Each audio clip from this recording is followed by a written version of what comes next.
नमस्कार, खबरां दे इस बुलेटिन च तुहाडा स्वागत है। मैं हां कुसुम सोनिया। सब तो पहला चोणवीआं खबरां। राष्ट्रपति द्रौपदी मुर्मू अल्जीरिया के 3 दिना दौरे की समाप्ति तो बाद अज मौरीतानिया लई होणगे रवाना।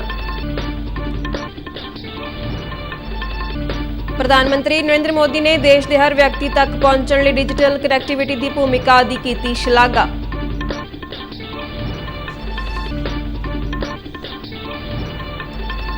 भारत के विदेश मंत्री डॉक्टर एस जयशंकर 2 रोज़ा मीटिंग च शामिल होने लई पहुंचे इस्लामाबाद।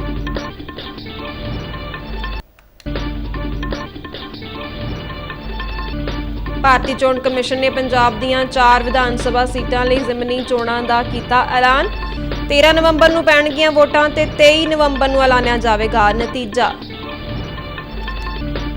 ਅਤੇ पंजाब के मुख्यमंत्री भगवंत सिंह मान ने 13,400 किलोमीटर लिंक सड़कां बनाउण दे दित्ते निर्देश।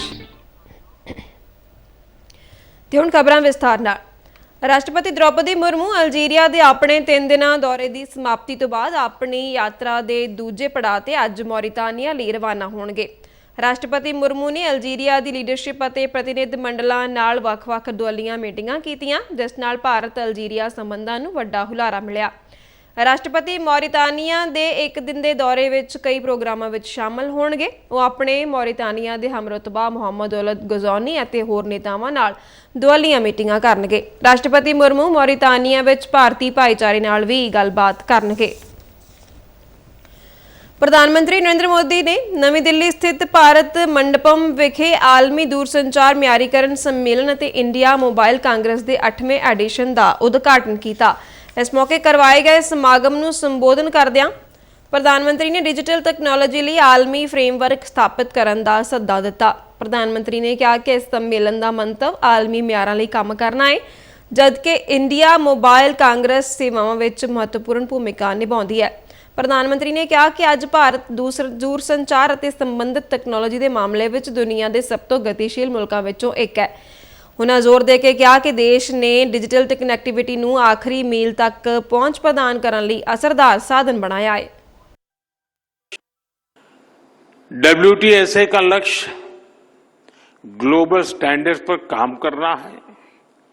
वहीं इंडिया मोबाइल कांग्रेस की बड़ी भूमिका सर्विसेज के साथ जुड़ी हुई है।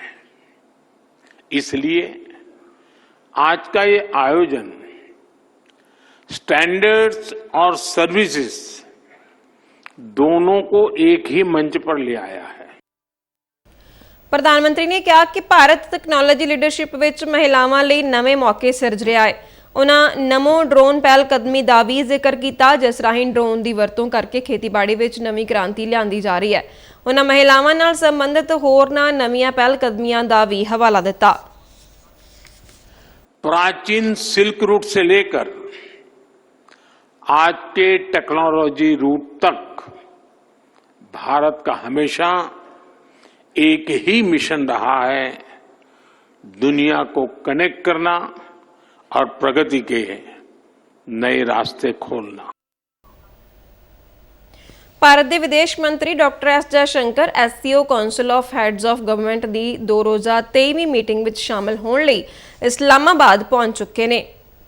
मीटिंग की शुरुआत CHG के मौजूदा चेयरमैन वजों पाकिस्तान के प्रधानमंत्री शहबाज शरीफ वालों आयोजित स्वागती रात के खाने नाल होवेगी। भारत पाकिस्तान के संबंधां च तनाव विचाले करीब 1 दहाके च किसी भारतीय विदेश मंत्री की गुआढ़ी देश नाल यह पहली यात्रा है। जयशंकर के पाकिस्तान दौरे नूं अहम मन्निया जा रहा है, क्योंकि इसनूं भारत वालों एक अहम फैसले वजों देखा जा रहा है। विदेश मंत्रालय ने कहा है कि SCO CHG की सालाना बैठक संगठन के व्यापार और आर्थिक एजेंडे ते केंद्रित है।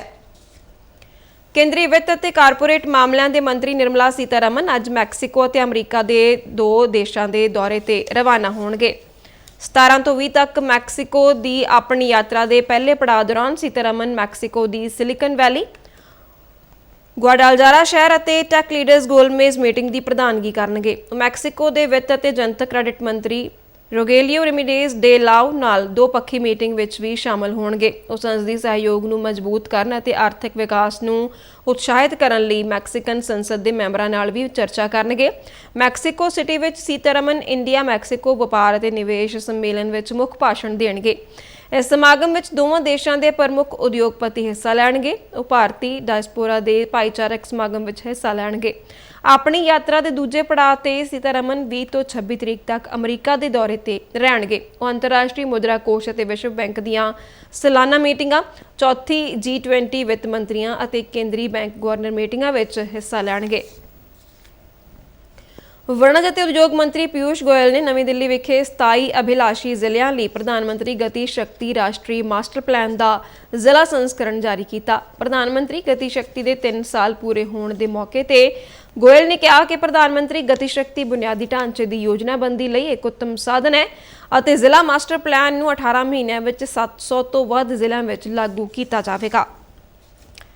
ਸਿੱਖਿਆ ਮੰਤਰੀ ਧਰਮਿੰਦਰ ਪ੍ਰਧਾਨ ਨੇ ਨਵੀਂ ਦਿੱਲੀ ਵਿਖੇ ਸਿਹਤ, ਖੇਤੀਬਾੜੀ ਅਤੇ ਟਿਕਾਊ ਸ਼ਹਿਰਾਂ ਤੇ ਕੇਂਦਰਿਤ 3 artificial intelligence centre of excellence ਦੀ ਘੋਸ਼ਣਾ ਕੀਤੀ। ਪ੍ਰਧਾਨ ਨੇ ਕਿਹਾ ਕਿ ਇਹ ਕੇਂਦਰ ਖੋਜ, ਨਵੀਨਤਾ ਤੇ ਆਰਥਿਕਤਾ ਅਤੇ ਜਨ ਕਲਿਆਣ ਨੂੰ ਉਤਸ਼ਾਹਿਤ ਕਰਨ ਵਿੱਚ ਵੱਡੀ ਭੂਮਿਕਾ ਨਿਭਾਉਣਗੇ। ਇਹ ਕੇਂਦਰ all India institute of medical sciences ਨਵੀਂ Delhi, Indian institute of technology Ropar ਅਤੇ Indian institute of technology Kanpur ਵਿਖੇ ਸਥਾਪਿਤ ਕੀਤੇ ਜਾਣਗੇ।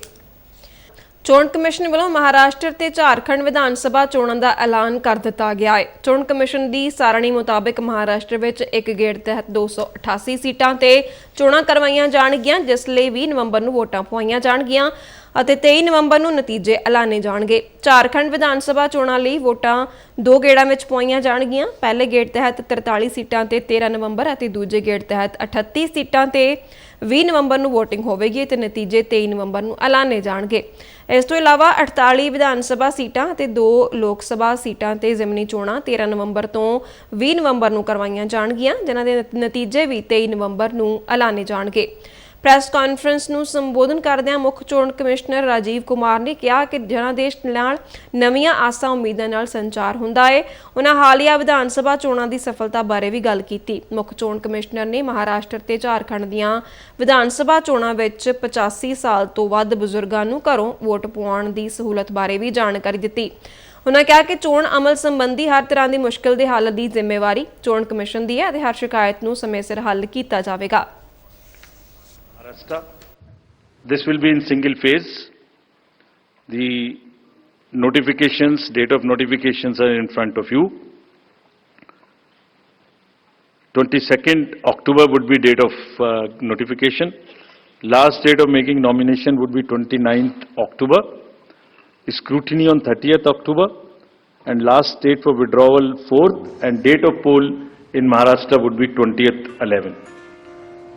Counting would be on 23rd 11/24. ਭਾਰਤੀ ਚੋਣ ਕਮਿਸ਼ਨ ਵੱਲੋਂ ਪੰਜਾਬ ਦੀਆਂ 4 ਵਿਧਾਨ ਸਭਾ ਸੀਟਾਂ ਡੇਰਾ ਬਾਬਾ ਨਾਨਕ, ਚੱਬੇਵਾਲ, ਗਿੱਦੜਬਾਹਾ ਅਤੇ ਬਰਨਾਲਾ ਲਈ ਜ਼ਿਮਨੀ ਚੋਣਾਂ ਦਾ ਐਲਾਨ ਕਰ ਦਿੱਤਾ ਗਿਆ ਹੈ। ਇਸ ਸੰਬੰਧੀ ਜਾਣਕਾਰੀ ਦਿੰਦਿਆਂ ਪੰਜਾਬ ਦੇ ਮੁੱਖ ਚੋਣ ਅਧਿਕਾਰੀ ਸਿਬਨ ਸਿੰਘ ਨੇ ਦੱਸਿਆ ਕਿ ਚੋਣ ਕਮਿਸ਼ਨ ਵੱਲੋਂ 4 ਵਿਧਾਨ ਸਭਾ ਹਲਕਿਆਂ ਦੀ ਜ਼ਿਮਨੀ ਚੋਣ ਲਈ ਜਾਰੀ ਕੀਤੇ ਗਏ ਪ੍ਰੋਗਰਾਮ ਮੁਤਾਬਕ 18 ਅਕਤੂਬਰ ਨੂੰ ਨੋਟੀਫਿਕੇਸ਼ਨ ਜਾਰੀ ਕੀਤਾ ਜਾਵੇਗਾ। ਨਾਮਜ਼ਦਗੀਆਂ ਭਰਨ ਦੀ ਆਖਰੀ ਮਿਤੀ 25 ਅਕਤੂਬਰ ਹੋਵੇਗੀ ਅਤੇ ਨਾਮਜ਼ਦਗੀ ਪੱਤਰਾਂ ਦੀ ਪੜਤਾਲ 28 ਅਕਤੂਬਰ ਨੂੰ ਕੀਤੀ ਜਾਵੇਗੀ, ਜਦਕਿ ਨਾਮਜ਼ਦਗੀ ਪੱਤਰ ਵਾਪਸ ਲੈਣ ਦੀ ਅੰਤਿਮ ਮਿਤੀ 30 ਅਕਤੂਬਰ ਹੈ। ਚਾਰੋਂ ਸੀਟਾਂ ਉੱਤੇ 13 ਨਵੰਬਰ ਨੂੰ ਵੋਟਾਂ ਪੈਣਗੀਆਂ ਤੇ 23 ਨਵੰਬਰ ਨੂੰ ਵੋਟਾਂ ਦੀ ਗਿਣਤੀ ਤੋਂ ਬਾਅਦ ਨਤੀਜਾ ਐਲਾਨਿਆ ਜਾਵੇਗਾ। ਉਹਨਾਂ ਅੱਗੇ ਦੱਸਿਆ ਕਿ ਜ਼ਿਮਨੀ ਚੋਣ ਦੇ ਐਲਾਨ ਨਾਲ ਹੀ 4 ਜ਼ਿਲ੍ਹਿਆਂ ਗੁਰਦਾਸਪੁਰ, ਹੁਸ਼ਿਆਰਪੁਰ, ਸ਼੍ਰੀ ਮੁਕਤਸਰ ਸਾਹਿਬ ਅਤੇ ਬਰਨਾਲਾ ਵਿੱਚ ਚੋਣ ਜ਼ਾਬਤਾ ਲਾਗੂ ਹੋ ਗਿਆ ਹੈ। ਚੋਣ ਜ਼ਾਬਤਾ ਚੋਣ ਪ੍ਰਕਿਰਿਆ ਮੁਕੰਮਲ ਹੋਣ ਤੱਕ 25 ਨਵੰਬਰ ਤੱਕ ਲਾਗੂ ਰਹੇਗਾ। ਸਿਬਨ ਸਿੰਘ ਨੇ ਕਿਹਾ ਕਿ ਚਾਰੋਂ ਵਿਧਾਨ ਸਭਾ ਹਲਕਿਆਂ ਦੀ ਜ਼ਿਮਨੀ ਚੋਣ ਅਮਨ ਅਮਾਨ, ਨਿਰਪੱਖਤਾ ਅਤੇ ਪਾਰਦਰਸ਼ੀ ਤਰੀਕੇ ਨਾਲ ਨੇਪਰੇ ਚਾੜਨ ਵਿੱਚ ਕੋਈ ਕਸਰ ਬਾਕੀ ਨਹੀਂ ਛੱਡੀ ਜਾਵੇਗੀ। ਪੰਜਾਬ ਵਿੱਚ ਗ੍ਰਾਮ ਪੰਚਾਇਤ ਚੋਣਾਂ ਲਈ VOTING ਤੋਂ ਬਾਅਦ ਨਤੀਜੇ ਐਲਾਨੇ ਗਏ। ਜੇਤੂ ਧਿਰਾਂ ਵੱਲੋਂ ਧੂਮ ਧੜੱਕੇ ਨਾਲ ਖੁਸ਼ੀ ਮਨਾਈ ਗਈ ਅਤੇ ਲੱਡੂ ਵੰਡੇ ਗਏ। ਕਈ ਥਾਈਂ ਜੇਤੂ ਉਮੀਦਵਾਰਾਂ ਅਤੇ ਉਹਨਾਂ ਦੇ ਸਮਰਥਕਾਂ ਵੱਲੋਂ ਪਟਾਕੇ ਚਲਾਏ ਗਏ ਅਤੇ ਆਤਿਸ਼ਬਾਜ਼ੀ ਕਰਕੇ ਖੁਸ਼ੀ ਮਨਾਈ ਗਈ।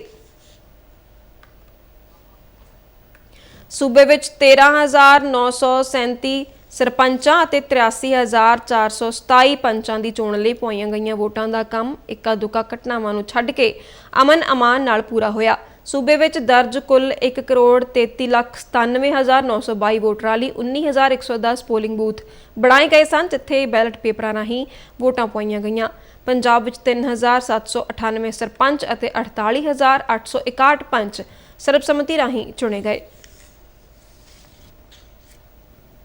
ਚੋਣ ਕਮਿਸ਼ਨ ਨੇ ਇਲੈਕਟ੍ਰੋਨਿਕ ਵੋਟਿੰਗ ਮਸ਼ੀਨ ਤੇ ਕਾਂਗਰਸ ਦੇ ਦੋਸ਼ਾਂ ਨੂੰ ਰੱਦ ਕਰਦਿਆਂ ਕਿਹਾ ਹੈ ਕਿ ਇਹ ਪੂਰੀ ਤਰ੍ਹਾਂ ਸੁਰੱਖਿਅਤ ਹੈ ਅਤੇ ਇਸ ਨਾਲ ਛੇੜਛਾੜ ਨਹੀਂ ਕੀਤੀ ਜਾ ਸਕਦੀ। ਮੁੱਖ ਚੋਣ ਕਮਿਸ਼ਨਰ ਰਾਜੀਵ ਕੁਮਾਰ ਨੇ ਦੱਸਿਆ ਕਿ ਕਮਿਸ਼ਨ ਨੂੰ ਕਾਂਗਰਸ ਦੇ ਉਮੀਦਵਾਰਾਂ ਦੀਆਂ ਵੀ ਸ਼ਿਕਾਇਤਾਂ ਮਿਲੀਆਂ ਨੇ, ਜਿਨ੍ਹਾਂ ਵਿੱਚ ਪਿਛਲੇ ਦਿਨੀ ਹੋਈਆਂ ਹਰਿਆਣਾ ਵਿਧਾਨ ਸਭਾ ਚੋਣਾਂ ਵਿੱਚ ਇਲੈਕਟ੍ਰੋਨਿਕ ਵੋਟਿੰਗ ਮਸ਼ੀਨਾਂ ਦੀਆਂ ਬੈਟਰੀਆਂ ਸੰਬੰਧੀ ਕਥਿਤ ਬੇਨਿਯਮੀਆਂ ਦਾ ਦੋਸ਼ ਲਗਾਇਆ ਗਿਆ ਹੈ। ਪੰਜਾਬ ਦੇ ਮੁੱਖ ਮੰਤਰੀ ਭਗਵੰਤ ਸਿੰਘ ਮਾਨ ਨੇ ਅਧਿਕਾਰੀਆਂ ਨੂੰ 2,436.49 ਕਰੋੜ ਰੁਪਏ ਦੀ ਲਾਗਤ ਨਾਲ 13,400 ਕਿਲੋਮੀਟਰ ਲਿੰਕ ਸੜਕਾਂ ਬਣਾਉਣ ਦੇ ਨਿਰਦੇਸ਼ ਦਿੱਤੇ ਨੇ। ਮੁੱਖ ਮੰਤਰੀ ਨੇ ਕਿਹਾ ਹੈ ਕਿ ਲਿੰਕ ਸੜਕਾਂ ਲੋਕਾਂ ਤੱਕ ਵਸਤੂਆਂ ਅਤੇ ਸੇਵਾਵਾਂ ਦੀ ਨਿਰਵਿਘਨ ਸਪਲਾਈ ਤੋਂ ਇਲਾਵਾ ਉਹਨਾਂ ਦੇ ਆਉਣ ਜਾਣ ਲਈ ਬਹੁਤ ਸਹਾਇਕ ਹੁੰਦੀਆਂ ਨੇ। ਇਹ ਲਿੰਕ ਸੜਕਾਂ ਸੂਬੇ ਦੇ ਆਰਥਿਕ ਵਿਕਾਸ ਨੂੰ ਹੁਲਾਰਾ ਦਿੰਦੀਆਂ ਨੇ ਅਤੇ ਪੇਂਡੂ ਵਾਸੀਆਂ ਲਈ ਬਹੁਤ ਲਾਹੇਵੰਦ ਹੁੰਦੀਆਂ ਨੇ। ਉਹਨਾਂ ਨੇ ਲੋਕ ਨਿਰਮਾਣ ਵਿਭਾਗ ਅਤੇ ਮੰਡੀ ਬੋਰਡ ਦੇ ਅਧਿਕਾਰੀਆਂ ਨੂੰ ਇਹ ਯਕੀਨੀ ਬਣਾਉਣ ਲਈ ਕਿਹਾ ਕਿ ਇਹਨਾਂ ਸੜਕਾਂ ਦੀ ਉਸਾਰੀ ਤੇ ਇੱਕ ਪੈਸਾ ਪੂਰੀ ਸਮਝਦਾਰੀ ਨਾਲ ਖਰਚਿਆ ਜਾਵੇ। ਮੁੱਖ ਮੰਤਰੀ ਨੇ ਕਿਹਾ ਕਿ ਸੂਬਾ ਸਰਕਾਰ ਨੇ ਸੂਬੇ ਭਰ ਵਿੱਚ ਇਹਨਾਂ ਪੇਂਡੂ ਲਿੰਕ ਸੜਕਾਂ ਨੂੰ ਚੌੜਾ, ਮਜ਼ਬੂਤ ਅਤੇ ਅਪਗ੍ਰੇਡ ਕਰਕੇ ਲਿੰਕ ਸੜਕਾਂ ਦੇ ਬੁਨਿਆਦੀ ਢਾਂਚੇ ਨੂੰ ਨਵਾਂ ਰੂਪ ਦੇਣ ਦਾ ਫੈਸਲਾ ਕੀਤਾ ਹੈ। ਖੇਤਾਂ ਵਿੱਚ ਪਰਾਲੀ ਨੂੰ ਅੱਗ ਲਗਾਉਣ ਦੇ ਮਾਮਲਿਆਂ ਵਿੱਚ ਅਚਾਨਕ ਹੋਏ ਵਾਧੇ ਨੂੰ ਲੈ ਕੇ ਅੰਮ੍ਰਿਤਸਰ ਦੇ ਡਿਪਟੀ ਕਮਿਸ਼ਨਰ ਸਾਕਸ਼ੀ ਸਾਨੀ ਨੇ ਕਰੜੀ ਕਾਰਵਾਈ ਦੀ ਚੇਤਾਵਨੀ ਦਿੱਤੀ ਹੈ। ਉਹਨਾਂ ਕਿਹਾ ਕਿ ਡਿਊਟੀ ਵਿੱਚ ਲਾਪਰਵਾਹੀ ਕਰਨ ਵਾਲੇ ਨੋਡਲ ਅਧਿਕਾਰੀਆਂ ਅਤੇ ਸੰਬੰਧਿਤ ਬੀਟ ਅਫਸਰਾਂ ਖਿਲਾਫ ਹਵਾ ਗੁਣਵੱਤਾ ਪ੍ਰਬੰਧਨ ਕਮਿਸ਼ਨ ਦੀਆਂ ਹਾਲੀਆ ਹਦਾਇਤਾਂ ਅਨੁਸਾਰ ਅਦਾਲਤ ਵਿੱਚ ਕੇਸ ਦਾਇਰ ਕੀਤੇ ਜਾਣਗੇ। ਇਨ੍ਹਾਂ ਹੁਕਮਾਂ ਵਿੱਚ ਡਿਪਟੀ ਕਮਿਸ਼ਨਰਾਂ ਨੂੰ ਜੁਡੀਸ਼ੀਅਲ ਮੈਜਿਸਟ੍ਰੇਟ ਕੋਲ ਸ਼ਿਕਾਇਤ ਦਰਜ ਕਰਵਾਉਣ ਅਤੇ ਮੁਕੱਦਮਾ ਦਰਜ ਕਰਨ ਲਈ ਅਧਿਕਾਰਤ ਕੀਤਾ ਗਿਆ ਹੈ। ਡਿਪਟੀ ਕਮਿਸ਼ਨਰ ਨੇ ਅੱਗ ਲਗਾਉਣ ਦੇ ਮਾਮਲਿਆਂ ਦਾ ਜਾਇਜ਼ਾ ਲੈਂਦਿਆਂ ਕਿਹਾ ਕਿ ਡਿਊਟੀ ਵਿੱਚ ਕਿਸੇ ਵੀ ਕਿਸਮ ਦੀ ਕੁਤਾਹੀ ਬਰਦਾਸ਼ਤ ਨਹੀਂ ਕੀਤੀ ਜਾਵੇਗੀ। ਉਹਨਾਂ ਕਿਹਾ ਕਿ ਪਰਾਲੀ ਪ੍ਰਬੰਧਨ ਮਸ਼ੀਨਰੀ ਦੇ ਉਪਲਬਧ ਹੋਣ ਦੇ ਬਾਵਜੂਦ ਅਜਿਹੇ ਮਾਮਲੇ ਨਾ ਬਰਦਾਸ਼ਤਯੋਗ ਨੇ। ਡਿਪਟੀ ਕਮਿਸ਼ਨਰ ਨੇ ਐਸਡੀਐਮਸ ਨੂੰ ਕਿਸਾਨਾਂ ਤੱਕ ਮਸ਼ੀਨਾਂ ਦੀ ਪਹੁੰਚ ਸੁਖਾਲੀ ਬਣਾਉਣ ਦੇ ਨਿਰਦੇਸ਼ ਦਿੱਤੇ। ਇਸ ਦੌਰਾਨ ਵਧੀਕ ਡਿਪਟੀ ਕਮਿਸ਼ਨਰ ਜੋਤੀ ਬਾਲਾ ਦੀ ਅਗਵਾਈ ਵਿੱਚ ਟੀਮਾਂ ਨੇ ਖੇਤਾਂ ਵਿੱਚ ਪਹੁੰਚ ਕੇ ਅੱਗ ਬੁਝਾਈ।